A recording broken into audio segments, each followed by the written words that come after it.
Hi there. There are some cooking channels on YouTube I like to watch because they're basically live action cartoons. They cook fantastic looking dishes that I know I'm never going to match, but they're fun to watch, and one of those channels is Guga. Watch this guy's channel and you'll see him making steak, burgers, steak, lobster, steak, burgers. You get the idea. It looks great, and sometimes he goes out of his way to use weird ingredients in his cooking. And that's when he caught my eye by putting Kraft mac and cheese powder on a steak. I have to admit, it looked tempting, and so I decided to give it a try. In fact, the video didn't have a lot of good things to say about coating a steak with mac and cheese powder, and that's one reason why we're using a cheaper sirloin steak rather than a ribeye or something fancier. They thought the steak would taste better if they added salt, pepper, and garlic powder to this flavoring powder, so that's what we're doing here. Also, hopefully, the additional salt will help to marinate the steak and keep it from being too tough.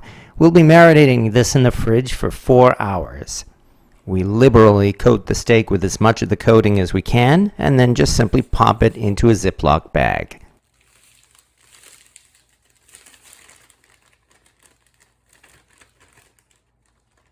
Meanwhile, the video also made a compound butter, but they went ahead and added real cheese to it. So here we're just mixing in some more of the mac and cheese powder with softened butter, and then chilling that in the fridge along with the steak.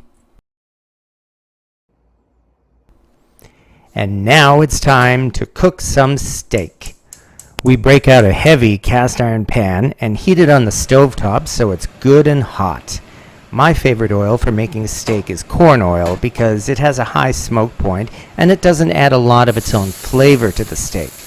And here we go. Almost immediately it looks like the crust has either burned or charred. It's as though this mac and cheese powder wasn't designed to be cooked in hot oil. It doesn't really smell much like cheese, though there isn't really a burn smell either.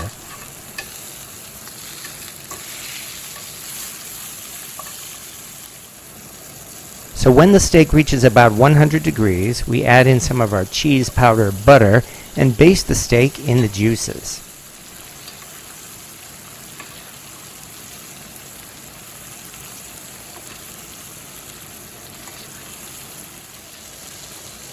And finally, when the temperature reaches 125 degrees, it goes onto a plate to rest for 10 minutes.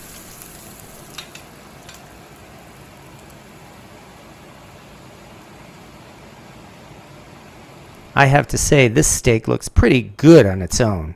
Between the crust and the rare to medium rare inside, I certainly don't have any complaints with how this steak cooked.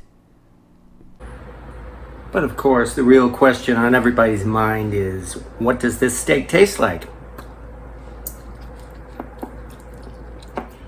I have to admit, it is still a bit chewy. I don't think that mac and cheese and salt, pepper, garlic did an excellent job of marinating it, but it is certainly still not bad.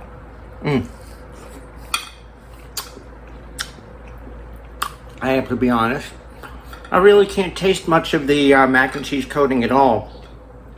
To be honest, I think it may have burned or charred in the oil. And that includes the butter as well, unfortunately.